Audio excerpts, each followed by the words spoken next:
And welcome back to our Youth Flex show. We are in our season of caring. I'm your host, Deidre, along with my co-host, Jesse. For today's show, we will be having on Diana Christian and Aaliyah General, who will be speaking about the proposed changes to the Penal Code. The word of the week is recipients, RECIPIENTS. It is a noun meaning a person or thing that receives or is awarded something. The quote of the day is, "In the middle of difficulty lies opportunity," from Albert Einstein. You can join in on our conversation by calling 1-800-534-8255. 1-800-534-8255. Toll-free courtesy of Flow, or you can join us on YouTube Live. So right now we'll be talking to Aaliyah General. Hello. Hi, thank you for having me. Thank you for joining us today. How are you? I'm great. How are you guys? We're good. So can you please properly introduce yourself so that people can know who you are and what you do? Yeah, absolutely. So my name is Aaliyah General. I'm currently a university student at the University of Derby. I'm home for the Christmas holiday, and I am currently the CIYA president, the Cayman Islands Youth. I'm the president. So thank you for having me. Thank you. So can you please just explain to everyone what is the Penal Code? The Penal Code is essentially, from what I gather, a set of rules that govern how punishments and the judicial system is set to carry out different punishments and responses to criminal activity. Can you help us understand some of the legal terms in the Penal Code discussion document? I sure can. Do you have any in particular, or? What does repeal mean? To repeal a document is to kind of withdraw it from the legislature. Oftentimes that means it can be replaced by something that's more inclusive to what the community wants, or disregarded altogether. Retrospectively,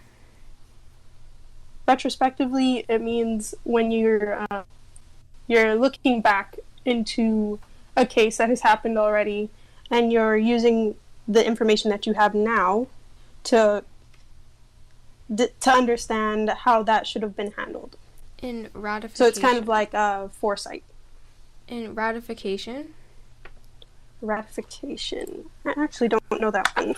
We'll save that one for Diana, because I think she's more of a legal mind. But thank you for your clarity so far.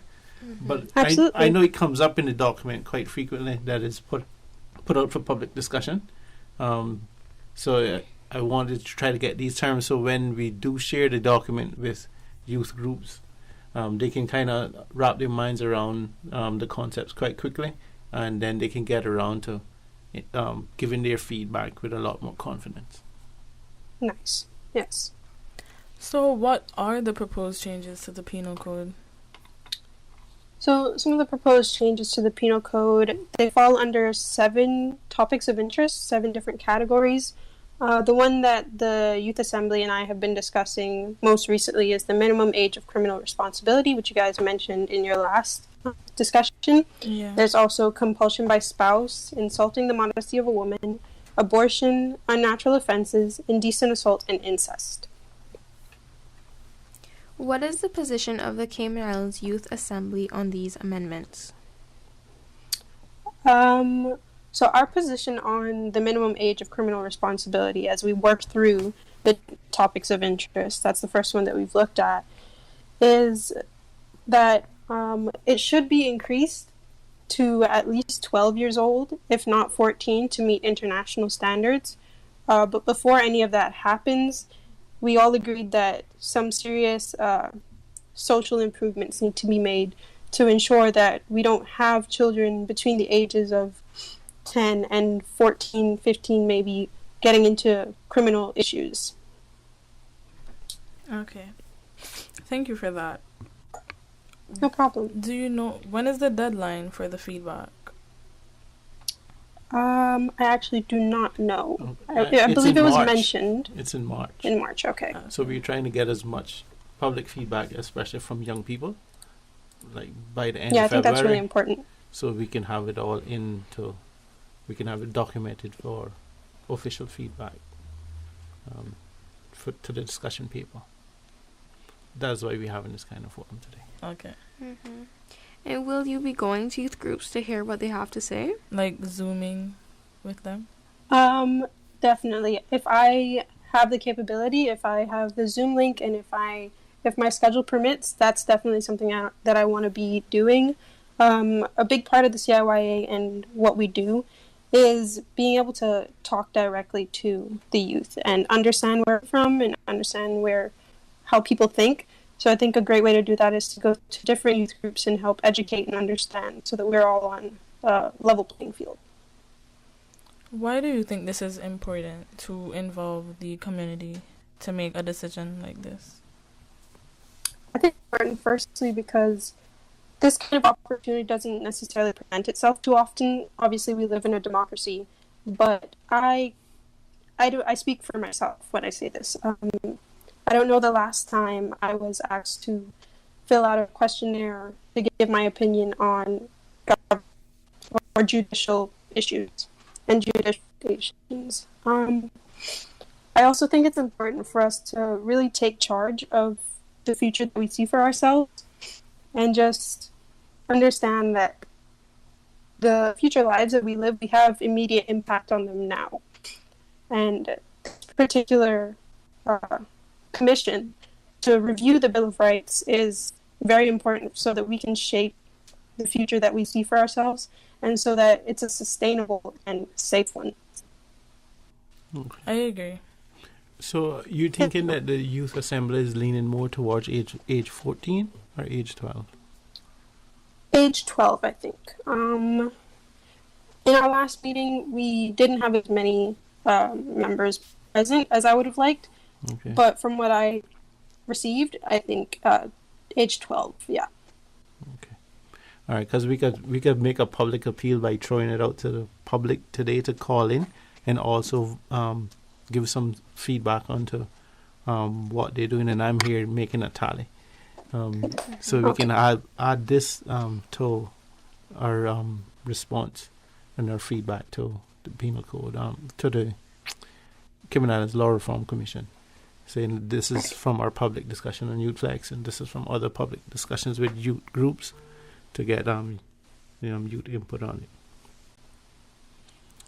You guys didn't get to touch on compulsion of spouse or abortions or any of that kind of stuff, but would you? No, not yet. Would you want to give your take on them, to repeal or not to repeal on certain things, or you want to wait until the whole assembly has their position on it? I think I'd like to wait before the entire assembly is able to give their responses, just because I don't feel I've looked into each of these in depth enough to be able to explain them and understand them to a point where I can form a cohesive opinion. Okay. And I really think it's important as to represent the CIY as a whole. Cool. All right. Well, we can just take a quick music break, and then when we come back, we'll be joined by Diana Christian. And I would like you to stick around, Aaliyah, to hear, because I think the banter would be enriching for everybody. Absolutely. So now we'll have a quick music break.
in our response. And we are back. And now in the studio, we have Miss Diana Christian. Could you please introduce yourself to everyone, like what you do? And Oh, yeah, sure. Hi, my name is Diana. I'm one of the youth ambassadors for the Cayman Islands. Professionally, I am going to become one of the first mental health coaches on island. But I also have my own business in America to sell CBD patches and intimacy lube for women who suffer with painful periods and painful sex. that's nice. Mm-hmm. So, could you just... We went through some jargon with Diana. With With Aaliyah. Aaliyah. Mm-hmm. With Aaliyah. So, could you just go through some more? Because some people don't know what some things mean. Sure. And Aaliyah didn't get to go through all of them. Sure. So could you explain what ratification is? Yeah, so ratification is to approve or enact a legally binding act that would not otherwise be binding in the absence of such approval. Does that make sense to you, or do you need a further Yeah, breakdown? could you break it down more? Okay, so to ratify means to make it happen, basically, like make it legally binding. Oh, it's like saying I gonna give Deidre a cake for her birthday, and then giving Deidre a cake for her birthday. Oh. It's difference between saying it and doing it. Yeah, so you're actually making it legally binding. Okay. So, Okay. yeah. That makes sense. So you enact it. So you hear all these talks that happen on island, you wonder if it becomes a law. And it does. And if it's not, you want to ratify it and you make it legally binding. Oh, okay. That makes sense. So what is a strong presumption? So a strong presumption is something that is accepted as true, but it's not certain to be true. No. Okay. You need to The get your mic was on on the the laptop. Yeah. Okay, thank you for that. What Compulsion. can you explain compulsion by spouse? Yeah, so that means the husband destroys the wife's will, so she has a defense. So it could be threats of physical injury, or it could be less than that, like more coercion or economic pressure. But it's only between a husband and a wife. Okay.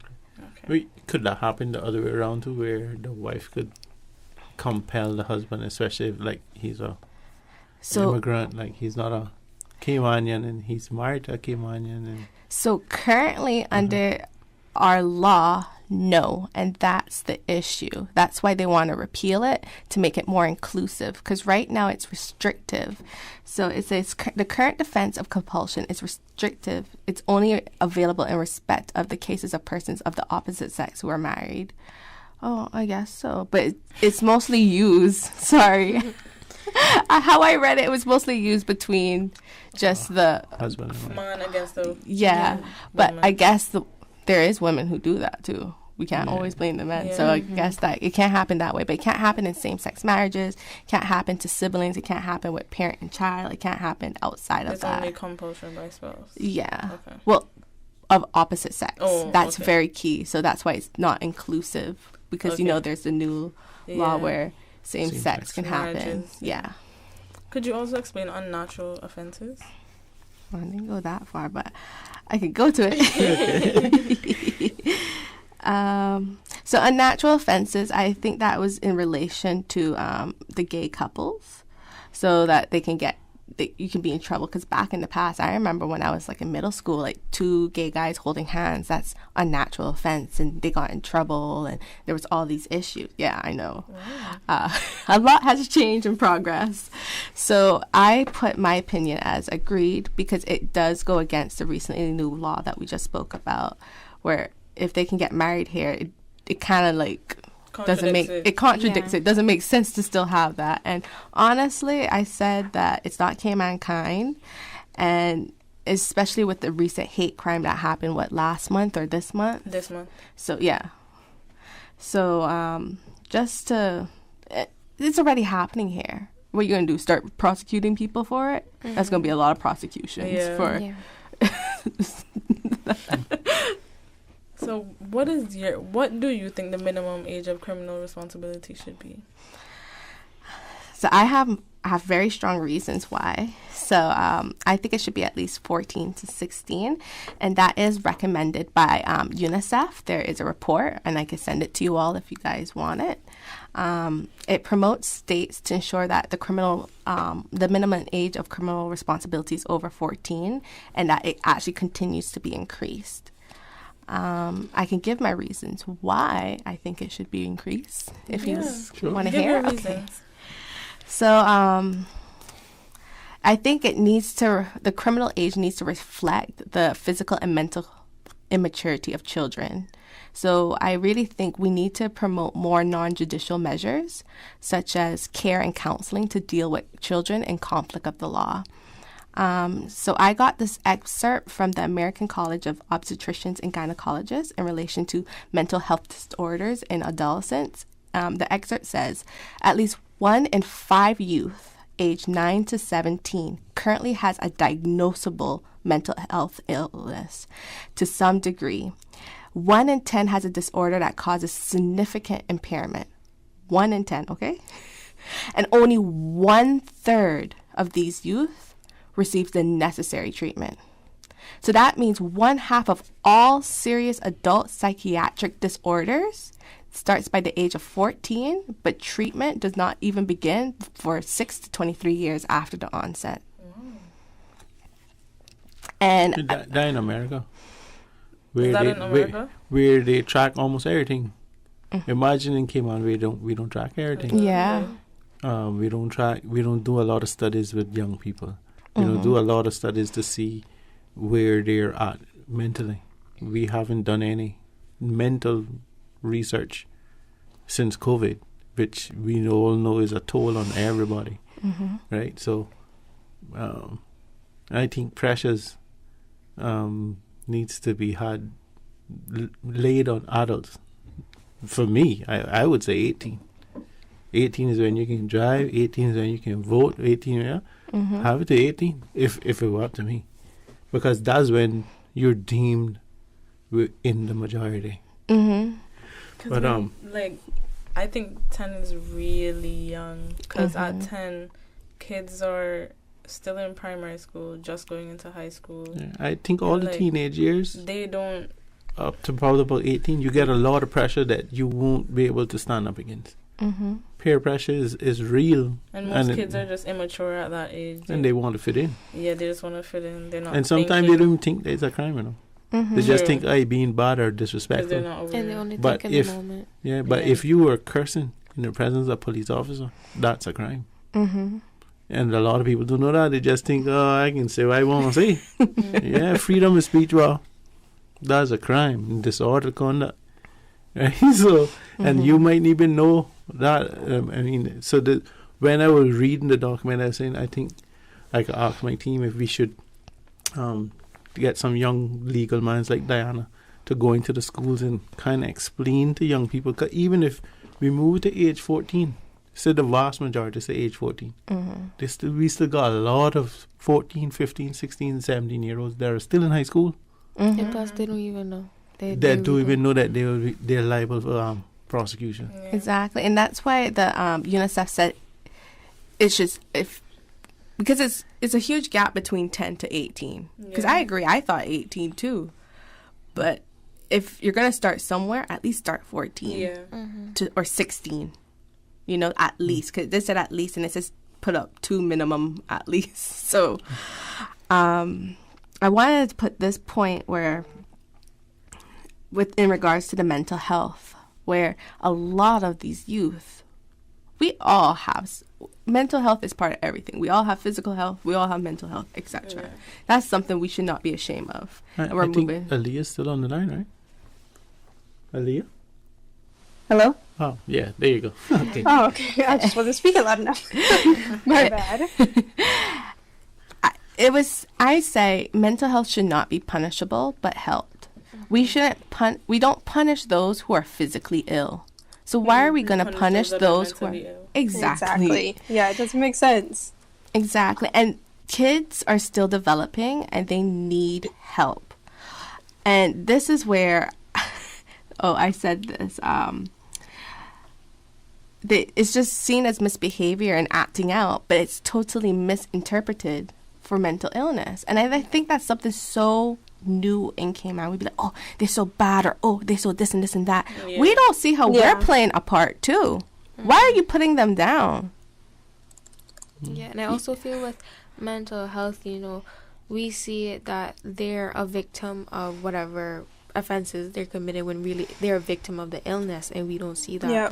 We're blinded by it. Because you can't necessarily see all mental illnesses. Even if you know someone really well, you'll never know what they go through when they get home at night. Yeah, it's invisible. Yeah. It's mental. You're not gonna. I can't look at you and be like, you're mentally ill.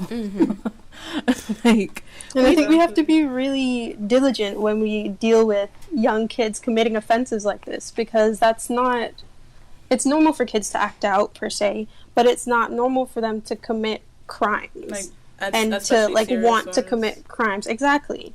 I think it's... We have to be able to look at it as, okay, this person is going through a highly developmental time in their life. What could be causing this kind of brash behavior?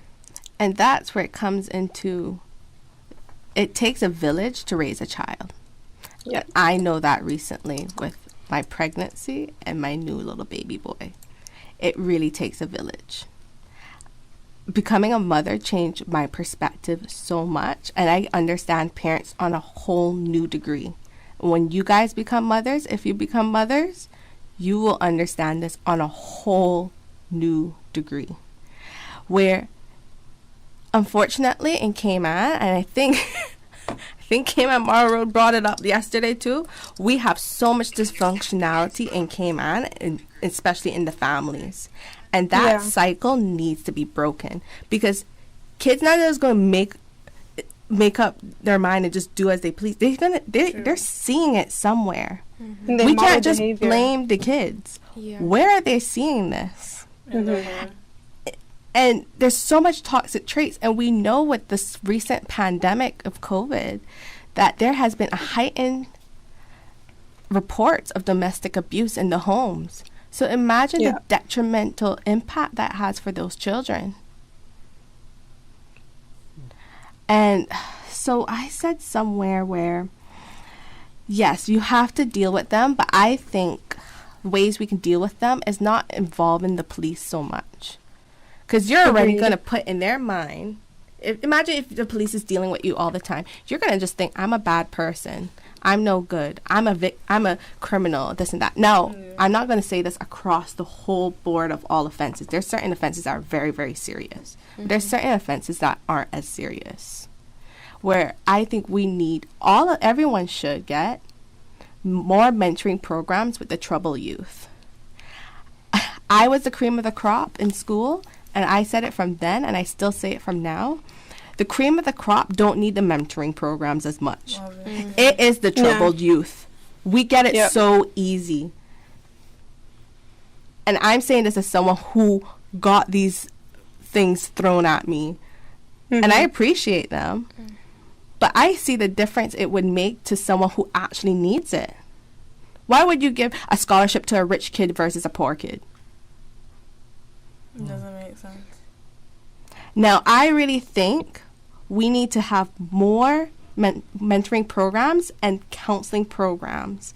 And I call the government to really reach out to the private sector. We have so much mental health facilities on island, all these private ones. First of all, you know why so much people suffer from mental health? It's expensive to get care and help. $300, $200 for one counseling session. It's probably 30 minutes though. Yeah. Or 30 or 40 minutes, not even an hour. They have a free one on island. But that's so overwhelmed. Yeah. There's only so much this little staff that government can do. And government needs to. I think. Go ahead. I just wanted to. Sorry. I just wanted to bring up a topic that, on that. In a lot of countries, the prison system isn't meant to be a punishment. It's meant to be a reformative piece of infrastructure. Right, exactly. Because, in my opinion, the whole point of a prison is to bring people off the streets that could potentially pose threats to the public and themselves, to rehabilitate them, and then to be able to put them back out into the environment so that they can function as normal members of society. But when you take a 10-year-old or an 11-year-old or a 12-year-old and you put them in the judicial system like that, it doesn't tell them that they deserve a second chance, because you take that second chance from them. They now have a record. How is a 10-year-old supposed to explain to future employers? How are they supposed to understand that this is something that they did when they were young and impressionable and didn't know what they were doing? How does that solve the issue? Mm-hmm. Like, you don't sit there as a 10-year-old potentially like cursing out a policeman or some other criminal activity potentially and think, oh, well, how am I going to deal with unemployment when I can't find a job because I have a criminal record in 10, 20 years? That's not the thought process, and it doesn't make sense to put children in that position to hold them accountable in that way. Mm-hmm. It's not sustainable. Exactly. So we have a caller on the line. Hello, caller. Hello, good afternoon. Good afternoon. Good afternoon to you, all you ladies. I didn't catch the other ladies. You guys have a very important topic there, and what the lady is saying is 100% right. I agree with her 100%. So you girls keep up that topic. But because I had a similar situation, I'm a mother of an elder child. I mean, he was only 12 years old. He got in trouble with not a serious crime, just spearfishing in a marine park and he got caught in a marine park spearfishing, and he was taken to court because he caught a lobster and one count, which was in the season, but he ended up going to court. And we took us to court, and I told the judge, I said, first of all, they wanted to assign a social worker. And me as a parent I think the best social worker would be the parent of that child that knows that child better. And I told him plain and straight, I said, Judge Tiana, with all due respect to you, do not waste taxpayers' money to assign him to no social worker, because his social worker is his mother. And she's who's going to guide him, because at the end of the day, it's going to be when he gets another problem or whatever. And thank God he didn't know the problem. It's going to fall back on me. It's going to be me. I had to go to court and walk up and down the hill. And like you said, he was only 12 years old. So, I mean, what is a 12-year-old? God's going to happen to them now if they get the record, on the record of that for catching a conch and a lobster. Exactly. So, I agree with that lady 100%. I mean, we need to look into it. We need to protect. And not all children, like you said, sometimes you don't know what is causing these children to react. Mm-hmm. So we need to find out. Hunger would get you out there spearfishing and catch a lobster. Exactly. Yeah.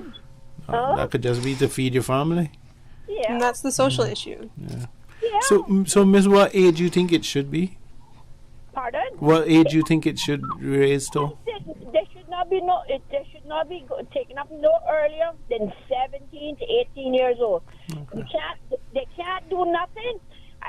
You can't get them a job at 12 years old. I think at 11, they can't even get a bagger's job, so they're not qualified for that. Right. They're not qualified. Yeah. You can't send them to get work experience, because some companies say their insurance don't cover them. They can't vote. They can't drive till they're 17. So you cannot limit these children to that restriction. You are piling, and unfortunately, the generations of today are a lot different than I was growing up. So we need to look back at all those things. I mean, we've got a lot. I mean, in the 80s, we had 20,000 people here. Now we got 70,000 people, and we know they're all Caymanians. Mm-hmm. So these are people that are coming in taking away the bread from us, and that's how I feel. And our children see it. Our parents have to work so hard to make ends meet because the cost of living is so high, mm-hmm. and everything. And I mean, there's everything, and sometimes you got those single parents, whether it's the father or the mother, just raising children. So there's a lot of peer pressure, and those children feel it. So sometimes they react in those ways to get attention, and I'm not finding no excuses for them. But I mean, a child only got.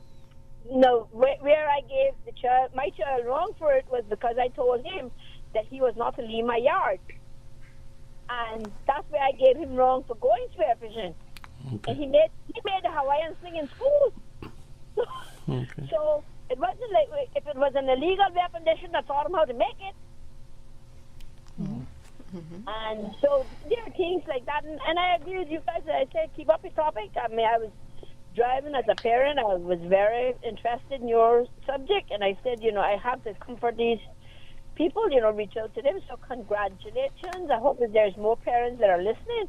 I hope so too, because we're making this a very public forum where we can get input from not only the public but especially young people on things that change in the law that would really affect them. Yeah, I mean, and you got other instances. You got children that that they feel like they're being like the law come to them, because they got the law over them. They handle them in a situation. I can't discuss it because I got a case now. Okay. But they have to defend themselves at some point, to a certain extent. But then it chances that they may get a record of it, so you're going to mess them up at 10 years old, and they're messed. They get police or can't even get a job. But if they're going to charge them as an adult at 10 years old, then you need to open the door so they can do more things like work to make a living so they don't have to go do things. Exactly. Yeah. Because 10-year-olds have a lot of idle time. Exactly. They don't have the same responsibilities as 18-year-olds, 20-year-olds. And that's where So it's not fair to treat them the same.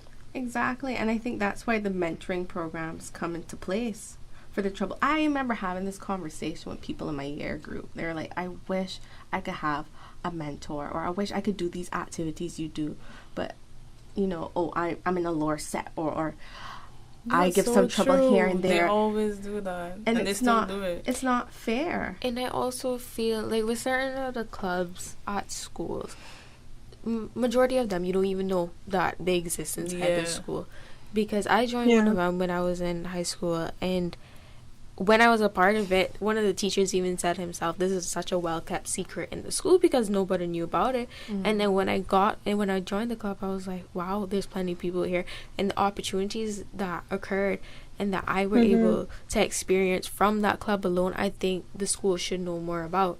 Yeah. And you know what I really think the schools need to have? Is the lady still on? We have another caller. You have a next Okay. call? Go ahead. Caller, go ahead. Good afternoon.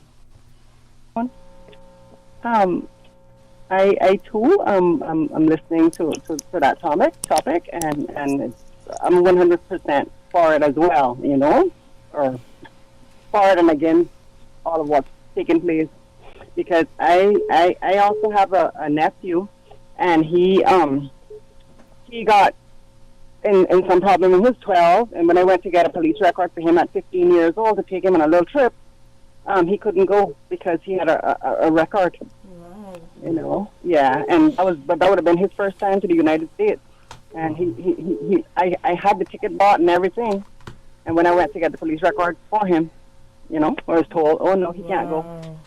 So what age do you think it should be? Well, I mean, like the latest age just now, you cannot do that to those children at 12 years old or 11, 10, No. I mean, if they're really bad and out there and doing stuff, I would really like to tell you exactly what took place, but I'm about to do something right now, and I can't, No problem. So So you're leaning more towards 16 or 18? Yeah, at least an adult, 17, 18, somewhere around there that you can. But I mean, if they're a really bad child or something, But that could be that the child is going through a lot that needs to be rectified, and protective factors are not around the child for them to be at their best. That's why they're acting out. So this is what Ambassador Diana is talking about. Give me your number. Uh-huh. I can call you and explain and tell you the whole story. Well, I'll be in office tomorrow at 943-1127. This is James Miles from the Youth Services Unit. 1127. Mm-hmm. Okay, I'll give you a call. No problem. Thank you. All right. I think there's another caller on the line. Good afternoon, caller. Okay, there's no more callers. Okay. All right. Back to Diana now then. I really just think I think it was DJ, you were saying like people would feel ashamed to get counseling and the stigma. Yeah, there's a very bad stigma around I it. thought around that too. Have counselors on site at the schools, because there is some parents who probably won't take their children to get counseling. Right. Have them at schools. Have the But they private have schools. Yeah, They have yeah, school that's- counselors. That's the government one. schools. Yeah. But have the private sector give their Sure. time in too. Oh, that's a good one. I got right That's down what I'm now. saying. Government needs to. I'm saying this. If you're a private sector psychologist, give your time To the schools. The schools. I know the or give back wellness. to your alma mater if you're yeah. Caymanian. Give back to your community that you're living here. Even if you're not from here, give back, because you're getting a lot from here, aren't you? Give back and help the youth. I really hate hearing the arguments too of locals versus expats. It really drives me insane. Because everywhere you're gonna go, if I live in America, I'm an expat. Exactly. Yeah. We're saying we're a melting pot, but I feel like we're a melting pot, and some dumplings here, some chickens here, and some carrots here, and all that. And it's like, no, like, There needs let's to be a common ground of some kind. yeah, and stop looking down on locals and help. Play your part. Like, I'm so passionate about this because I went to public school. Now, some people didn't think I went public school because how I carried myself or so. But I went public school. And I really hated hearing from the private school sector or from people who weren't from here how they talk about locals. Yeah. Especially around me, because they felt so comfortable to do that. And I'm like, why you feel so comfortable to do that around me? Because I'm not comfortable, and I'll stand up for my people. And it's wrong. I once had someone tell me that they're not a local. Like, they came in and they went in Starbucks and they saw this family, like, with their children, and the child started to behave like out of order, I guess. And the parents said, "Why are you behaving like that? Are you from West Bay?" And I was like, You see these things? Oh, wow. like, You're telling that to who a says child? that? You're see, these are the small things that plays a role to impress on a child or to make them feel a way. So you feel, oh, I'm from West Bay, I need to behave and act this way. Oh, I'm from this area of town, I need to act and behave this way. If not, I'm not keeping up with the reputation. No. Be who you are. Exactly. And we need to stop. As adults, we need to take responsibility for how we talk about them and how we label them. We need to start encouraging and uplifting everyone. And I really think we need to have mandatory on-site counseling, more programs and access workshops, like, you know, how Alex Panton Foundation have some, but they have it outside schools, have some inside schools, have some during assembly, sorry. I was going to say legislative assembly, no, during assembly in the mornings, you know, like, have more Our students access. need to know that it's okay to ask for help. Yeah. Because right now, it's a lot of what we see is, oh, my issues aren't big enough for me to go to a professional. There's nothing wrong with me. I don't need to see a therapist. But what our young people need to understand is that your mental health does not need to be in a state of chaos for you to seek help. It's true. You should be able to ask for help just on the daily, just trying to understand where your thoughts are coming from, because that's how you prevent. And I think that really just kind of transcends through this entire discussion. Prevention is so much better than cure. Yeah, and maintenance of anything Exactly. is required. I mean, And that's reflected on the adults too, because you don't see the adults asking for help. I'm not gonna lie, it's not till last year. I went through a very rough year last year. That's all I can say. Had a very high risk pregnancy. I'm very independent, like to do my own thing. That was a time I needed help, and I had all my friends and family to support me and play their different roles to help me through. That was a year I couldn't do anything for myself. And it made me realize, wow, I felt ashamed to ask for help. And I always said this from, like, when I was younger. Caymanians were very prideful. We're very It's a cultural thing. It's a cultural thing, and we need to break that. So how are the youth going to ask for help if they don't see the older people asking for help? Exactly. Also, I want to say, like, especially from a youth perspective and being in school and being a part of the peer mentoring program, there's a lot of young people that want to reach out for help, but because of not even that, because of the social stigma, they don't want to. As soon as a counselor comes inside of a classroom to get you, oh, what happened now, and it becomes everybody's news, right? Yeah. And then even if they go to them in private, there's certain things that they don't want to say because they're protecting this person, because if I say this, then this person is going to get in trouble. And then Not only that too, if they say certain things, they're scared that it goes back to their parents. exactly. And that's why I think it should be counseling and mentoring. There's two separates. Mentoring is more informal. And I think who could be mentors? I was going to propose this to Jamu. The youth ambassadors, we need to do more. I am happy to mentor a youth or two every week. I know at Clifton they have Postgraduates as well. I think we need to get more people who are interested to be youth ambassadors or more, or like, you know, like any mentoring program on island to sign up and start helping with the youth in the school. Yeah. And it could be across the board. It doesn't have to be just cream of the crop. It doesn't have to be just the trouble students. It could be for Anybody. anyone. I agree. At Clifton Hunter, So like they big use brothers, the, big sisters. Yeah. Yeah, they use the senior students and some of them peer mentors because they know it's easier for children to talk to the kids than to go to the counselors and like. Because some kids are scared or the stigma around mental health. They don't want to go to the counselors. But even with that, you know, like it's not always easier opening up. Yeah, to someone I know. like that, and it's hard for them because obviously this person's older than me, you know. They're probably gonna take my problems and say like it doesn't mean anything and go talk about it with their friends, you know. So you have to really think about that and make this space a safe space for these students that need the help. That's the struggle. And I think you don't just randomly pair them together. You do like a match thing. Like, Yeah. I think that what big brothers, big sisters really yeah, does. like make them That's do an too much. interview and be like, you know, I actually like this adult. Can I be mentored by this person? Especially if you got that same kind of proclivities and a career path. Like it makes sense if you want to be a lawyer to be mentored by a lawyer, or if you want to be an accountant to be mentored by an accountant. Not only that you have some other thing in common, you know what I'm saying, but you can then say, okay, how's the studying going? How's this going? How's the rest of your life going? Can we hang out on the weekend? I'll show you what to expect when you're going to sit your CPA exam or something. Yeah. That kind of stuff.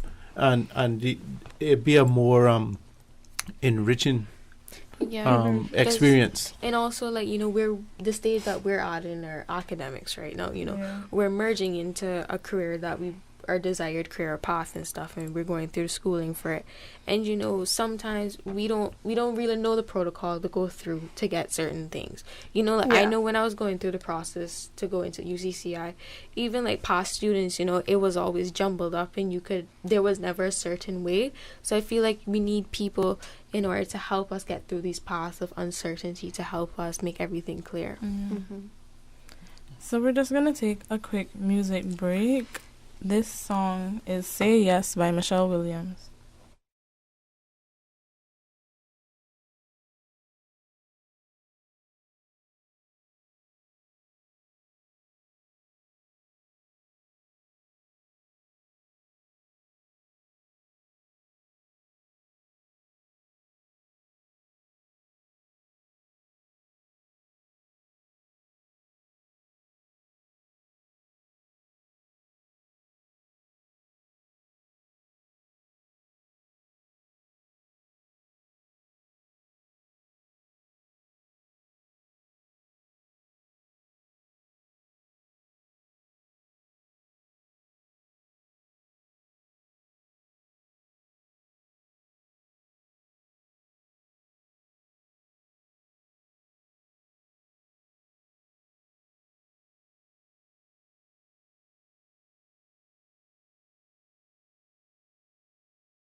And we are back. And we're still with Diana, Christian, And Aaliyah.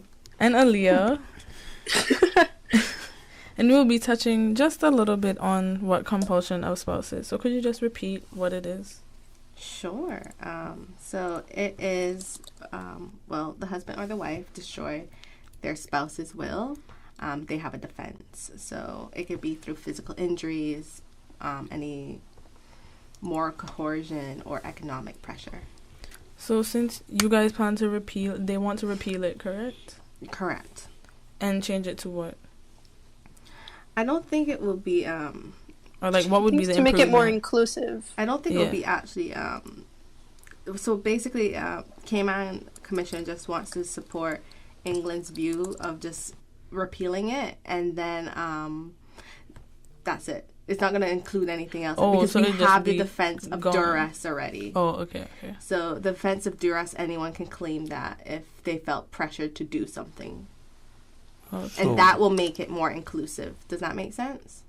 Yeah, that makes sense. So your vote is to repeal it. Just to repeal it. So Completely. they ask, the only question they ask under compulsion of spouse is, should the offense of compulsion by spouse in section 16 of the Penal Code be repealed? That's it. Okay. It wasn't no proposed changes like the first one with criminal age of responsibility. Right. Okay. Because there's already a law enacted for duress that you can claim. Okay. So what's your input, guys? I feel that makes sense because Yeah. for anyone, everyone should have their right to not be like, if someone's gonna hurt you, it shouldn't only be for like spouse or like, you get what I'm saying? It just seems Yeah, logical. it should be across the board. It should be across the board because if it's only spouses, then people who are not spouses with one another will not be able to. But the law as we have it is only spouse is between heterosexual couples. Mm-hmm. Which makes it even less inclusive. Right. Mm-hmm. Right. So I feel like they should just repeal it. It's just like You a, know. Yeah. yeah, it's And a and like I was special saying, law there's for pressure spouses. on men too. Yeah, that's true. To do Right, stuff. exactly. Yeah. So once it's under duress, you can just say, Your Honor, I was forced. Yeah. And you have to just It was make against my will. Yeah. I didn't really want to do it, but I had to make my wife smile. So if not, she could kick me out the house and tell him I was going to live with the dog down the road. She done start putting my bags outside. happy wife, happy life. So this is for both Aaliyah and Diana. Who we are in our season of caring. Who or what do you care about? I care about. Diana, you can go ahead. Go ahead. Okay, I care about my son and my husband. And Okay, you, Aaliyah? I care about my family, my community, and my family and my community. Love that. Do you have any final comments or shout outs? No, I just thank you for having me here. Thank you Yeah. for coming. It's been great, you guys. Thank you so much. Thank you for joining Yeah, us, we Aaliyah and got, like, Diana. 5 more to cover. So we'll be back again next week. We'll be back. And hopefully we'll stir up a lot more conversation from the public. But I really want to thank the callers that did call in and share. Yeah. And we Yeah. look forward to sharing the survey link that the Youth Ambassadors has created so we can get more public feedback on this discussion paper. Yes. So thank you for joining us on YouFlex. I'm your host, Deidre, along with my co-host, Jessie. Shout out to our guests, CIYA President Aaliyah General and Youth Ambassador Diana Christian.